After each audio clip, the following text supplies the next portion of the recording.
भारतीय अदाकार का मुआवजा भारतीय वजीर आजम की सालाना तनख्वाह से कई गुना ज्यादा निकला। भारतीय मीडिया पर नशर तफसीलात में दावा किया गया है कि सलमान खान ने मारूफ रियलिटी शो के लिए अपने मुआवजे में बड़ी कमी कर दी है। लेकिन क्या आप जानते हैं कि ये कम मुआवजा भी भारतीय वजीर आजम की एक साल की तनख्वाह से सैकड़ों गुना ज्यादा है।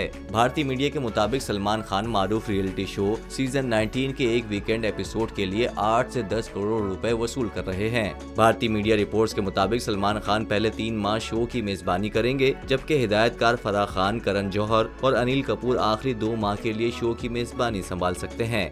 लिहाजा इस हिसाब से अगर सलमान खान के 3 माह पर मुश्तमिल मुआवजे का हिसाब लगाया जाए तो वो इन 3 महीनों में 120 से 150 करोड़ भारतीय रुपए का मुआवजा वसूल करेंगे। भारतीय मीडिया रिपोर्ट में कहा गया है कि अगर ये दावे दुरुस्त हुए तो सलमान खान 3 माह में भारतीय वजीर आजम की 1 साल की तनख्वाह से भी ज्यादा मुआवजा कमाएंगे।